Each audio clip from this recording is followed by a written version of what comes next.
Welcome to What the Paper Said, in which I, Patrick Crozier, skim through the Times from 100 years ago, read some of the articles and comment on the ones I find interesting. In this episode, the week ending the 20th of July 1924, a housing minister finds that he is damned if he does and damned if he doesn't. A bus conductor finds that he is damned if he does and damned if he doesn't. And for once the British aren't damned at all. But first, some of the other items that have caught my attention this week. There is a strike in the building trade. This week saw the death of economist Alfred Marshall. About the only thing I know about Marshall is that John Maynard Keynes disagreed with him. So, sounds like a good egg. There has been rioting between Muslims and Hindus in Delhi. Eamon de Valera, leader of the anti-treaty forces in the Irish Civil War, who was arrested last August, has been released from jail. There's a bit of a heatwave. In France it has got so bad that they've been forced to cancel the 14th of July celebrations.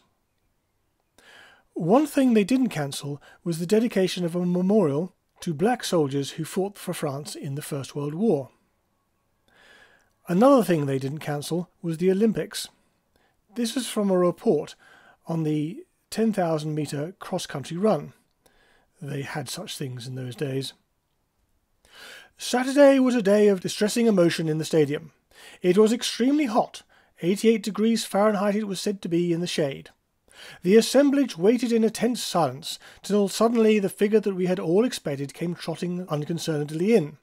Nurmi, the wonderful Finn, who is not a human being but a machine, a relentless and impeccable engine, who runs stiffly erect, his bent arms hardly moving, and his knees thrown out in front at each step, like a child pretending to be a horse.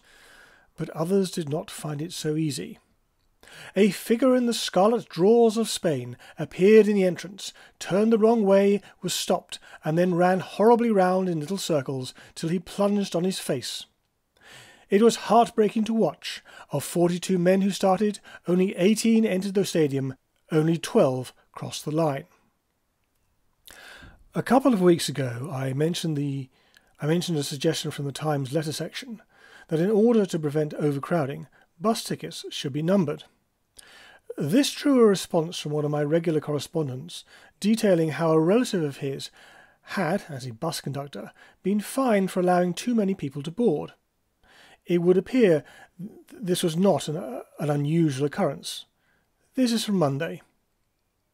At the Mansion House on Saturday, the Lord Mayor fined Frederick Marsh, 24, a clerk, 40 shillings and 40 shillings costs for assaulting an omnibus conductor who had refused to let him board the omnibus because it was full.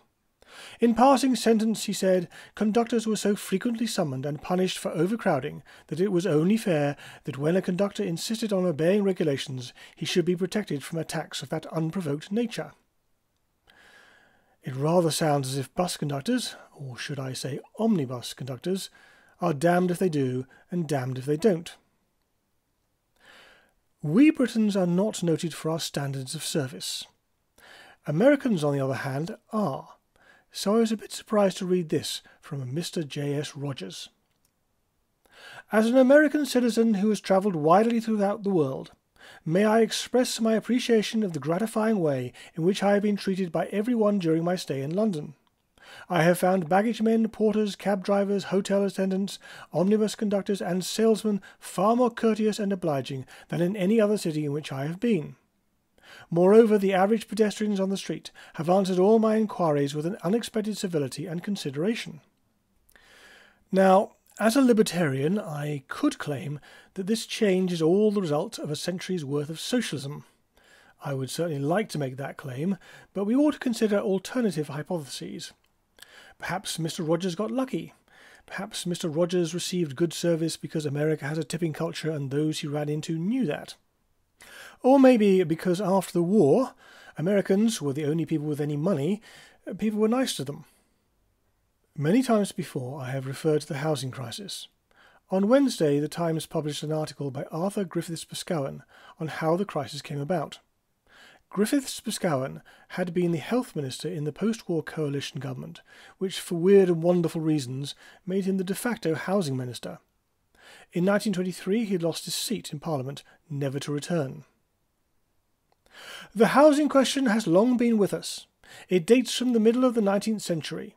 the first Housing Act having been passed at the instance of Lord Shaftesbury in the 40s. The problem, however, in the 19th and the first decade of the 20th century was a totally different one from that of today. It was then the slum question, using the word slum with the restricted meaning of insanitary area. Ah, that imprecise term, insanitary. And the aim of housing reformers in Parliament was to remove the appalling slums which then existed in London and all our great cities, and to prevent their creation in the future. Today the slum problem, though far from solved as regards the removal of old slums, is less prominent than it was. And the great question is how to get a sufficient number of houses built to accommodate the working classes at rents which they can afford to pay. We are faced with a large shortage of houses. I should point out that while everyone agrees that there is a shortage, I've yet to see how they know. We are faced with a large shortage of houses, though what the actual deficiency is has never been accurately determined. This acute shortage is a new problem, unknown in the last century, when indeed London and other great towns were periodically overbuilt. Overbuilt? London? Overbuilt? Sounds like paradise. The origins of slums is easy to discover.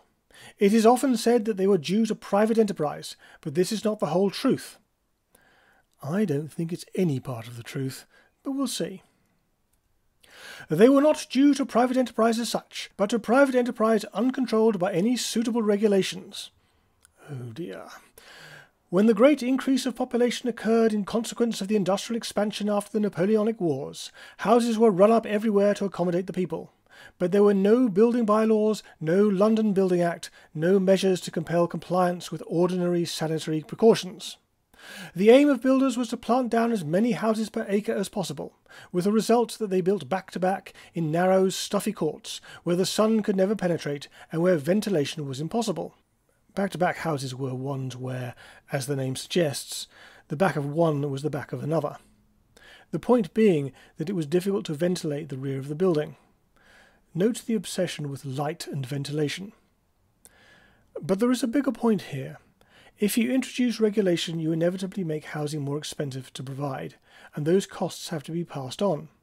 So the poor, for want of a better term, either have to do with less housing or go without something else. Food, for instance. Nowadays we are apt to describe an area with anything over 20 houses to the acre as a slum. But many of the slums which have been cleared in London and other towns had 60, 70, 80, and in some cases over 100 houses to the acre. No wonder that housing reformers of that period concentrated their energies on the removal of these plague spots and took strong measures to prevent the creation of new ones. One wonders what they would have thought of modern luxury tower blocks, which I am pretty sure would have more than 100, if not houses then dwellings, per acre. For many years now, the building of slums in the sense I have described has been an impossibility, and the worst of the old slums have been removed by clearance schemes, which, however, proved to be exceedingly costly and often paid too little attention to the need of rehousing the people dispossessed and the conditions under which this should be done.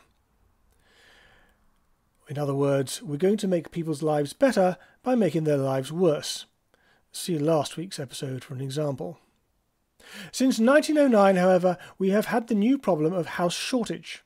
It is no object of mine to discuss the merits or demerits of the budget of that year.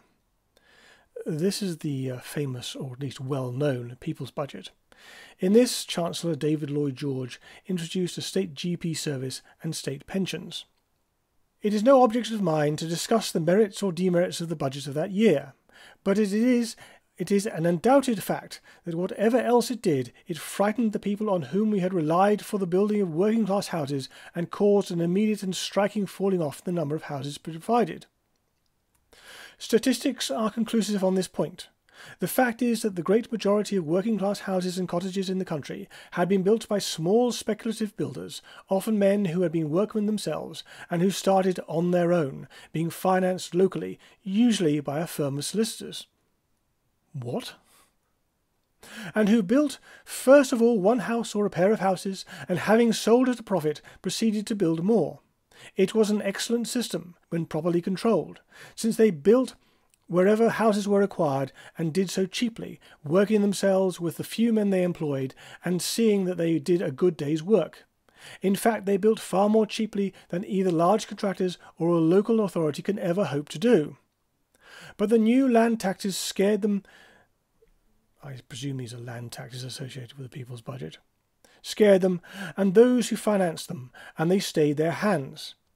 The result was that, before the war, we were faced with a considerable shortage of small houses, which of course the war greatly accentuated, since building operations were brought to a standstill. And they still haven't come back. House building in Britain, such as it is still dominated by a few large companies. It would appear from Wikipedia that builders had to pay a 20% capital gains tax on land they built a house on. If that included the value of the house, then it's hardly a surprise that house building dried up. He then talks about the post-war Addison Plan, a state house building scheme. The result was that prices ran up to a fabulous height, while the rents charged are beyond the means of working-class families. He then talks about the Bonar Law government. The question was complicated by the existence of the Rent Restriction Act, an unfortunate measure, but necessary during the war years and those which succeeded them, and which undoubtedly acts as a strong deterrent to private enterprise. The problem in wartime was that wartime industries expanded. These brought in workers, causing a shortage, and prices went up. There were even incidents of civil disobedience in Glasgow. Here we seem to have reached an impasse, it being argued on the one hand that houses will not be built while the Act remains, and on the other that we cannot safely dispense with it until the houses have been built. That's the sort of mess you get into when the state takes charge. The economist's answer is to abolish the Act, regulation and taxes, but that may be politically difficult. People who are enjoying rent control vote.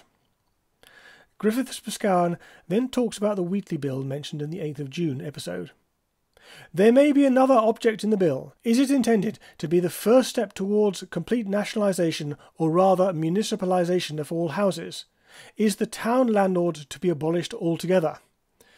Well, everything I know about what happened next is along the lines that private slum landlords were replaced with state slum landlords. Anyway, that's all for this week. At this point, I believe I am supposed to say something about liking and subscribing, if you're logged in, that is. In the meantime, I aim to have something up next week, but I promise nothing.